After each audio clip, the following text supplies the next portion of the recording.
Welcome back. Nandyal పట్టణంలో జరుగుతున్న రాజకీయ పరిణామాలపై టీడీపీ నేత ఏవి సుబ్బారెడ్డి ఫైర్ అయ్యారు. పార్టీ అధిష్టానం ఎక్కడ పోటీ చేయమంటే అక్కడే పోటీ చేస్తానని, అసలు టికెట్ వస్తుందో రాదోనని వ్యాఖ్యానించారు.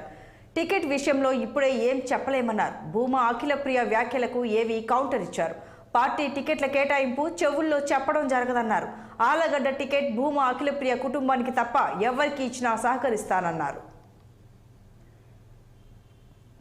పోస్టర్లు నంద్యాల టౌన్లో వేయడం జరిగింది. ఆ పోస్టర్లు మత సామరస్యానికి భంగం కలిగించే విధంగా హిందూ ముస్లిమ్స్ దాడులు చేసుకునే పరిస్థితిగా ఆ పోస్టర్లు వేయడం జరిగింది. వేసేటప్పుడు ఎవరైతే ఆ పోస్టర్లు వేస్తున్నారో వాళ్ళని పట్టుకొని పోలీసులకు కూడా అప్పచెప్పడం జరిగింది. ఈ సందర్భంగా మన తెలుగుదేశం నాయకులు ఎస్పీ గారికి, డిఎస్పీ గారికి ఒక రిప్రజెంటేషన్ కూడా ఇచ్చారు. వాళ్ళని పోలీసులకు హ్యాండ్ ఓవర్ చేయడం జరిగింది. ఈ నంద్యాలలో హిందూ ముస్లిమ్స్ అనే బాయి అనే భావనతో తిరుగుతూ ఉన్నారు.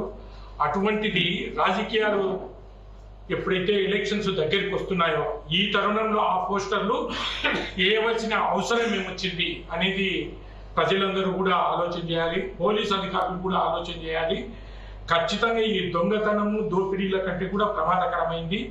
ఇప్పుడు ఎవరైతే ఆ పోస్టర్లు వేస్తున్నారో వాళ్ళని పోలీసులకు హ్యాండ్ ఓవర్ చేయడం జరిగింది. వాళ్ళని ఇంట్రాగేషన్ చేసి ఈ పోస్టర్లను ఎవరు కట్టి ఇవ్వన్నారు, ఏం కథ అని తెలుసుకొని వాళ్ళని కూడా ముద్దాయిలుగా చేర్చాలని చెప్పి, ఎందుకంటే నంద్యాల ఇంతవరకు హిందూ ముస్లిమ్స్ తేడా అనేది లేదు.